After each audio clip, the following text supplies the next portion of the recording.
Webale kuweereza. Kale ssebo naawe gyebale gyonna eyo. Webale kuyita mu mwaka guli oyo omukadde. Weewaawo naawe weebale kuguyitamu ogwali gusoomooza. Amina. Nakuyitamu. Yes ssebo. Webaza omutonzi yatusobozesa. Yes ssebo. Era ntwala omukisa guno okulamusa kwabo bonna abatuuliriza. Nembeebaza gye batuusizaako engalo. Yes ssebo. Amacaga leero. Omwaka gwonna omukadde byonna bye bakoze. Okay. Tusomye ebintu bingi nnyo tubeebaza bonna ababitadde mu nkola. N'abo bonna abafuddeyo wadde tebannaba kubiteeka mu nkola. Yes ssebo. Naye nga babigoberedde ne babitegeera. Waliwo okugoberera omuntu naye nga byagamba tobitegeera. Kitegeeza essaawa yonna oba osobola okuva ku mugendo naye n'olwekyo tubeebaza. Tuli mu mwaka 2021. Ekintu ekyo tetukibuusa maaso. Bangi bannaffe tebasobodde kusala kutuuka mu mwaka guno. Naye gwe asobodde weebaze omutonzi. Era nga bulijjo gwe ntera obbagamba nti obulamu bukulu ebyo byonna tubikola naye obulamu buki bukulu ddala. Kyova aba Prof Bio Research tulwana okukuuma map. Mapu mani animal. Ye mapu mani animal plant. Omuntu ebisolo n'ebimera. Weewaawo. Kintu kikulu nnyo ye mapu. Era ne bw'oba mu bbanga bye bintu ebisatu byolaba. Weewaawo ssebo. Omanyi bagamba map is a picture as seen from above. Above. Yes ssebo. Olaba ebyo ebisatu. N'olwekyo ensi erwana nnyo okulaba nti ekuuma ebyo ebisatu lwakuba nti ebiseera ebisinga ate oluusi tetufaayo kubikuuma. N'osanga nga ebitonde byonna babisaanyizaawo, ebimera bifudde, babiyiira omuddo asidi, babiyiira eddagala lino ne liri, abantu batta ensolo, batta bannaabwe. Ate n'abantu bennyini bye bakozesa nabyo ne bibatuusaako obulabe ne babeera balwadde ab'olukonvuba. Kati n'olwekyo ensi bw'enaakuuma maapu, obulamu bujja kweyagala, bujja kubeerawo ffenna mu mirembe. N'olwekyo Mwami Kisenyi tuzze twogera ku bintu bingi nnyo era neebaza bonna abatugoberedde. Gwe akatwegattako omwaka guno nze omukenkufu Nyanzi Julius okuva mu Prof Bio Research. Prof Bio Research tusangibwawo ku Ikotorio awali bata. Awo wetuli wennyini stage ya Bombo Road awo. Yes sebo. Wotusanga tusomeseza ebintu bingi. Nga bwe ntera okugamba Mwami Kisenyi nti Uganda terina kyemmanja. Weewaawo. Terina kyonna ekyange ekikoze eki. Okiwaddeyo. Unconditionally. Yes sebo. Sitaddewo obukwakuliza obuki. Nakwerekerezaamu nti kuba kano sooke nninye ku kyawakati. Omanyi mu bantu na science ne balisaacha balo gye bayita moment of madness. Akaseerako ne beteekamu okwe bakiyita batya nga moment of madness. Nyambaako Mwami Kisenya. Akaseera ak'okugwa naye madness sandigambye eddalu oba simanyi oba akokkola ekyewuunyi abalala kye batategeera.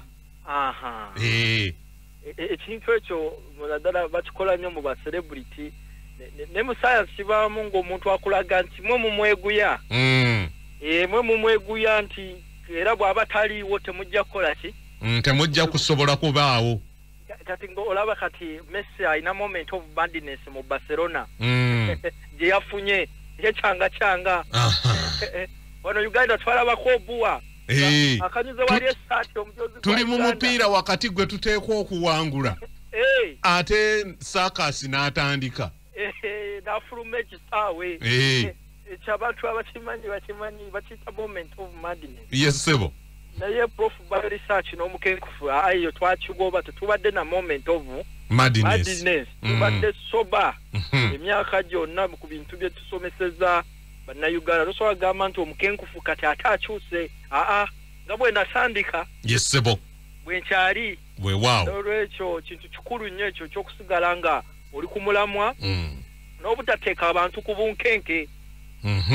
Banaye temukoledde kino kati ngenda kola kino ne kino. Butereevu. Omwana omuto otamuwa switch n'agamba nti sijja nakukulisaayo. Ebintu bwe bityo n'olwekyo ky'okusigala ku mulamwa ekintu kikulu nnyo nga naye twogedde ebintu bingi nnyo mu bintu ebyo. Yesebo. Abantu baba tebalina bye bayize. Awo bali enenya bokka. Kuba kati guno mwaka gwa 7. 7 guweze already. Nga tulinga abakatandika. Mwaka gwa 7 mwami Kisenyi. Wow. Nga twogera buli lwakubiri. Yesebo. Kitegeeza emyaka 7 nga wiki 53. Oleta kipya. Emboozi ezo zonna bw'oba omuntu talina kyafunyeemu. Mu butuufu. Ali enenya yekka. Kubanga ekintu bagamba time is money. Akaseera k'olina okukozesa. N'olwekyo mu mbeera eyo tutunuulidde ebintu bingi nnyo emyaka egyo gyonna. Tutunuulidde abantu, tutunuulidde ebisolo, tutunuulidde ebimera. N'okugattagatta ebintu ebyo ebibiri nyinza okugamba tutunuulidde herese ne werese. Obulamu n'obugagga. Werese bwe bugagga, herese bwe bulamu. N'olwekyo kizibu nnyo okusanga munnassaayansi agatta ebintu ebyo ebibiri. Bw'abeera mu health abeera mu health. Akomaawo. Tajja babagulizaako nti bannaayi waliwo akafuna. Ate omuntu ate wabeera mu byokufuna. Werese ate tafa nnyo ku bulamu bw'abantu. N'okakkana nga ye bw'aba afunye oba mulwadde. Ate ye agamba nti gye mukoma okulwala ye gye yeeyongera okufuna. Kati eyo big pharma. Oyo mumanyi big pharma tazannya. Tazannya naye tubaddemu n'embeera y'obuntu bulamu okulaba nti abantu wadde tubayigiriza by'obulamu ate basigale nga bafuna kasente. Yesebo. Kubanga omuntu alinamu akasente yasobola okwejjanjabisa. Asobola okugenda n'avaako nekyeyeegulira. Ate n'omuntu ono afunye sente ate oluusi akola ensobi abeera ignorant ate ogenda okkakkana ng'alwadde. Otyo. Kasente ze tazenjoyinze bulungi. Kati okumuyamba amanye n'engeri obulamu gy'anaabwekuumiramu sente ze zimuwoomere. Era bwe bali kubuuza legase ya Prof by research n'omukenkufu. Byebyo ebintu ebibiri. Wealth and health. Byebyo bye tulekedde ensi. Kuba bye tukyalekera ensi. Ye contribution gye tukoze. Yesebo. Okukijja mu kwogera nti herese is herese. Netukiteeka mu maaso g'abantu nga tetusosodde oba mwavu oba mugagga oba yasoma oba teyasoma. Bonna tubakozeeko bulungi nnyo. N'olwekyo emyaka 7 gye mmaze kaboozi eyo contribution ennene enkoze. Ebaddemu ebintu ebirala bingi nnyo ng'okugoba obutamanya. Ignorance. Yesebo. Ignorance nayo kizibu ky'amaanyi. Nti omuntu bw'omugamba nti enseenene bazirunda takkiriza. Agamba n'eddoono bya kiralu bino. Nga enseenene zirundibwa. N'omugamba omuntu ennyama osoogijja mu ffene. Oyo naye n'agamba nti kisoboka kitya. Otyo. N'abantu bonna babirabyeko. Omuntu n'omugamba emmwanyi evaamu butto, empirivuma evaamu butto. Abantu ne babirabako. Bitu bingi nnyo bye tukoze n'okuyigiriza abantu naye twebaza abatugoberedde ebbanga eri lyonna era mbagaliza omwaka guno ogw'essanyu. Wow. N'okugoba obutamanya. Naffe bwe tutyo. Ignorance. Obuzibu bw'omufirika obusinga okuba obukulu. Kyekirwadde ekisookera ddala. Mu byonna byonna batugamba polio, simanya HIV, corona era kubanga oliwo bagamba nti yambala masiki. Ate n'ogiteeka mu kalevu. Eyo ignorance. Kati omuntu omumanyi ategeera nti lwaki sijambalira ddala ne mmanya nti sikoze. Sijambadde. Bagamba nti totunuulira omukyalo ono n'oli ate gwe n'obeera ng'oba testing ova ku ono n'oli. Ojja kulwala siriimu. Yesebo. Naaba mu ngalo nga tonnaba kulya n'otanaaba mu ngalo. N'oli obuwuka. Ojja kufuna endwadde z'omu lubuto. Kati olabira ddala nti ignorance yaki y'amaanyi n'olwekyo abakulembeze baffe nga tugenda mu kulonda ekirabo kye basobola okuwa abantu baabwe okubasomesa ddala wala nze mu profile yange omuntu gwe sitagenda okwerabira Ssekabaka Muteesa ow'olubereberye Ssekabaka oyo eyayita abazungu bajje basomesa abantu be n'abawalabu kitegeeza alina okwolesebwa okw'amaanyi nti abantu bano bwe bayiga ne bava mu butamanya bajja kuba kweyamba bajja kubeera mu bulamu obweyagaza bajja kuba self sustaining nga beeyimirizaawo bokka nga befaako balirirayo nga bo bwennyini self reliant n'olwekyo omukulembeze yenna nga tugenda mu kalulu nti lwana okugoba obutamanya kw'abantu bo bwe tunaagoba obutamanya ensi yaffe bino byonna ebizibu bye tulina bijja kutereera n'olwekyo gwe mulamu ogubadde omukulu ogw'emboozi z'emukenkufu ebbanga lyonna naye ssebo olwaleero yesebo njagala twogere ku super 4 oils nkoze research emyaka gyonna ndabye ebintu bingi ebimu si bibagamba nga bw'omanyi nti nannyini kintu atoolako mpolampola emmere eri mu ffumbiro tomanya bungi bwayo kaddo kakula nnyo ku nsozi era kali mu famire y'ekyewamala yesebo kaddo kalungi nnyo era ndowooza ku prof bio research ye oyo akyasinza obukuba omukambwe oligano omala omunywako n'obanga enkoko owali olabye enkoko ng'emize kamulali engeri gyekuuta emimwa ku ttaka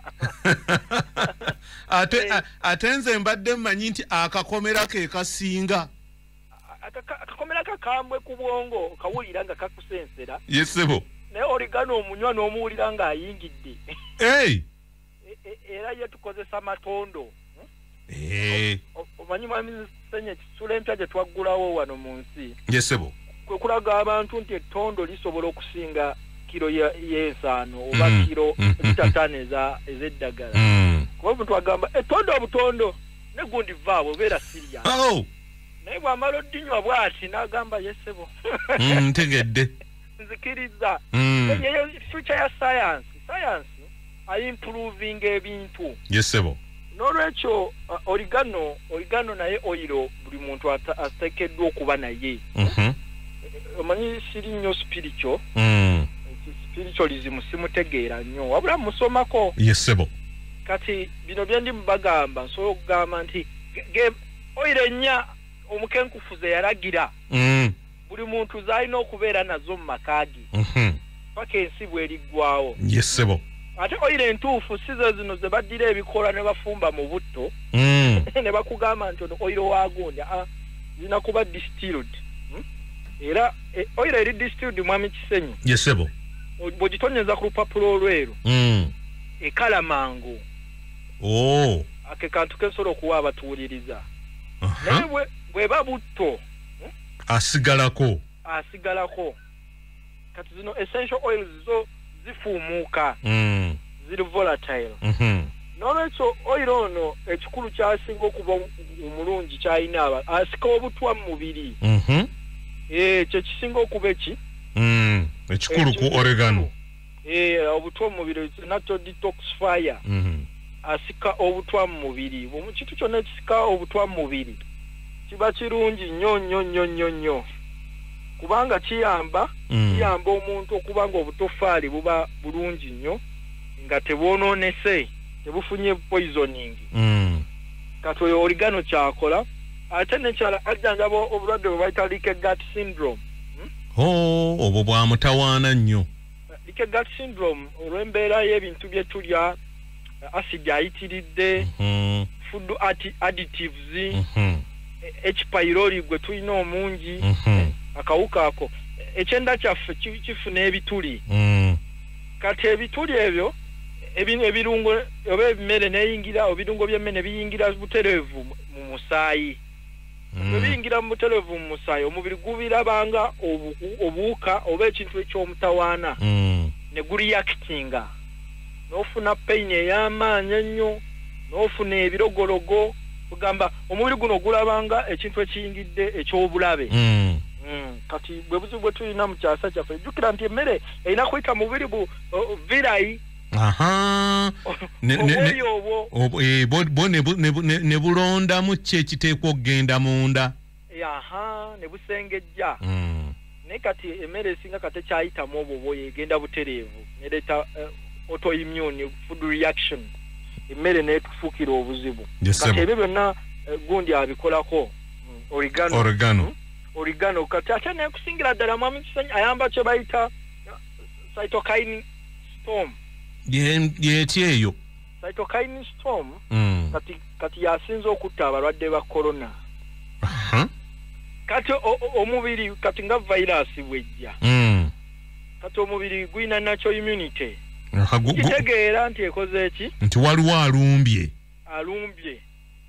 naye ate ne gukozesa obusungu bw'amaanyi abasirikale b'amaanyi nti ono annumba atya ku kaseera kano ne basesebbula ate n'obutofaali bw'omubiri nabwo ne buzimba kati ng'amawuggwe yesu akawuka kazze tekanaba na kutuuka mu mawuggwe kakyali eno waggulu mu nnyindo kati ate amawuggwe ne gazimba ate n'ofa obutassa kakati kagenda akawuka kano okutuuka kamenya mu jjenje ekkalu oluusi nga wafudde dda kubanga omubiri gwekubye cytokines ezireetera omubiri okuzimba okugamba ebanga overreaction ey'omubiri nga bw'onalaba ensiri bwekuluma n'ojjayo pisto n'okubanga eri ku mukono n'okuba gundi neefa ensiri naye naawe omukono n'okola naawe n'oguleetako obuvune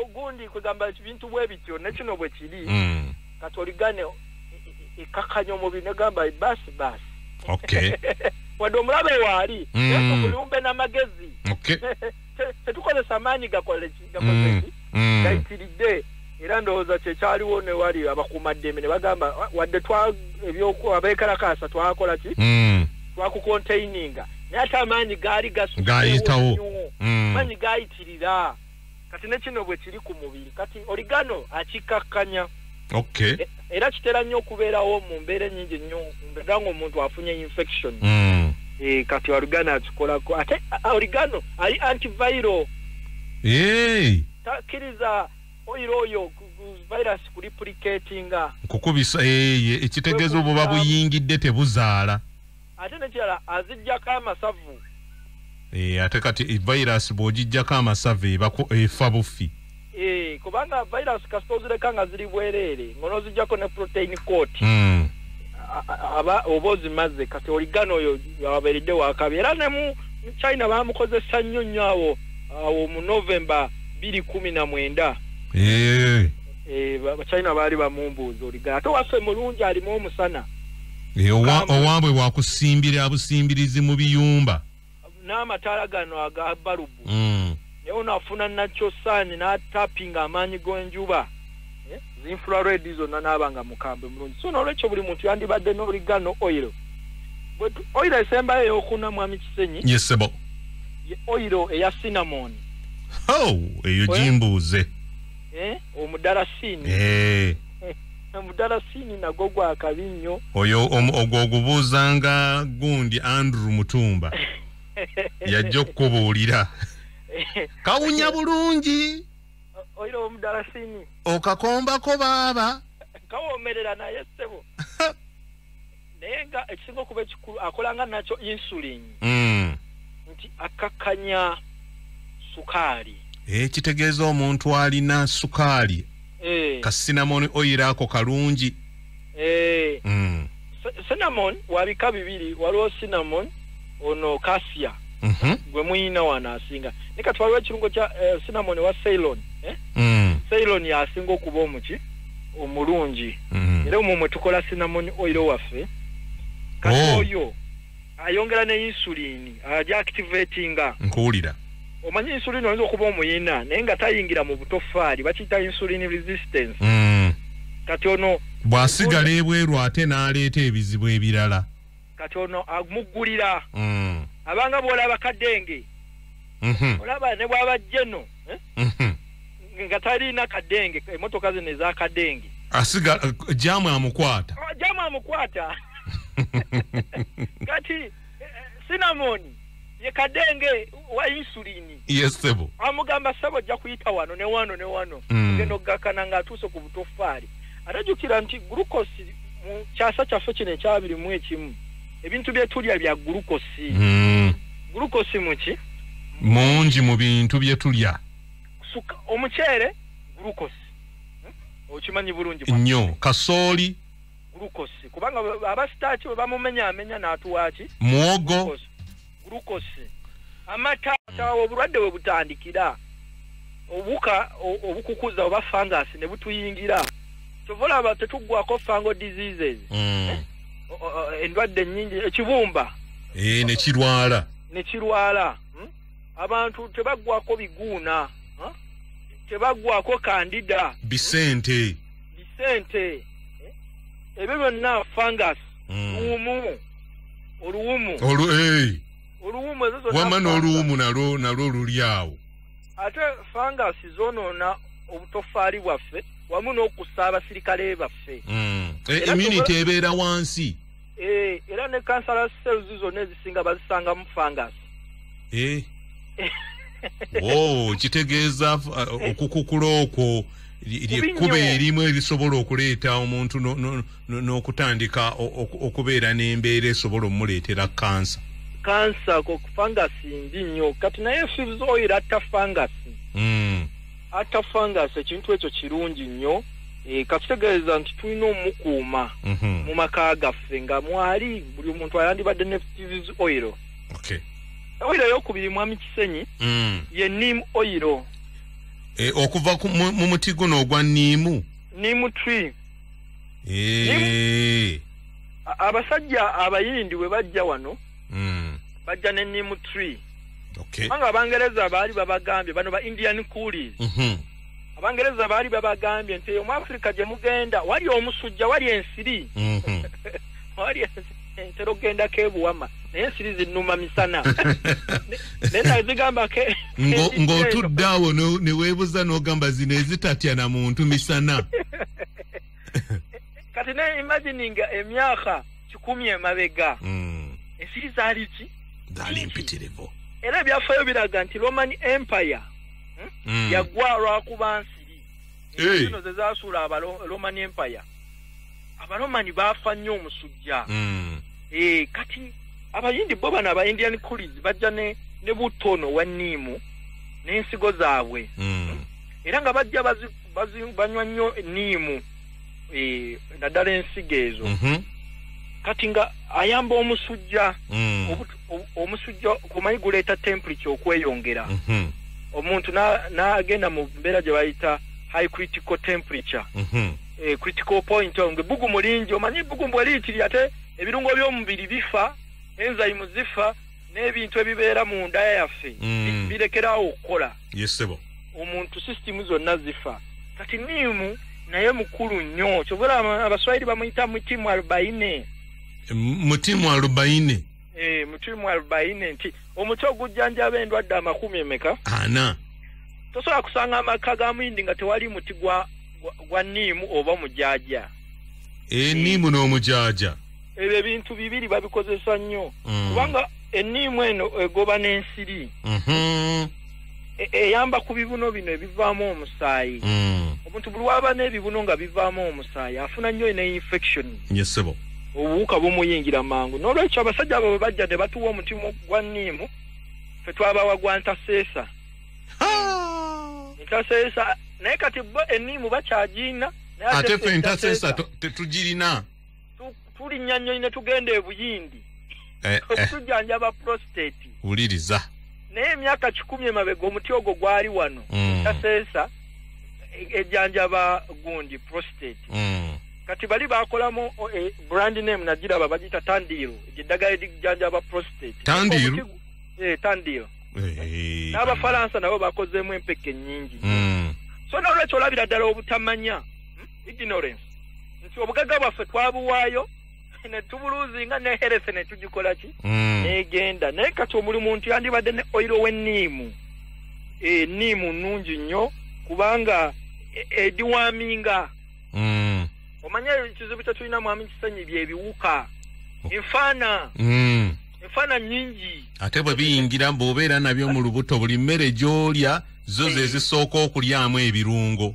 ebiriisa byonna n'obanga gw'okonziba ng'olya naye ate tonyirira tobeera na birungo bikuyamba kulwanirira nasanyusa nnyo we nayiseeko ekasubi naye ndaba nga akatale baakagyewo bantu emmere badde bagiteeka mu ttaka era yeyo yabadde ku myaka gyonna gye mpiseewo nga kinnuma kubanga omuntu agendeyo leke Mbulo National Park n'agenda Queen Elizabeth n'akomawo n'obusa bwa Ggoonya n'akomawo oba ogundi obubi bwa gundi chimpanze ebisodde n'alyoka alinnyawo wansi ate obukyafu n'abulekaawo ate emikyungwa bwe giri n'emiyembe omanya ebisodde tebikolagana nnyo na biwuka era kyovula byo bijja nnyo amatungulu bye deworming naye kati ebiwuka byabyo bya mutawaana nnyo eri abantu n'olwekyo niimu ayamba nnyo ku biwuka wamuzi zino bw'oba ne wamuzi nnyingi olwala nnyo kubanga zissa ne immunity yo kubanga ziri ebiriisa ebyandizimbye abasirikale bo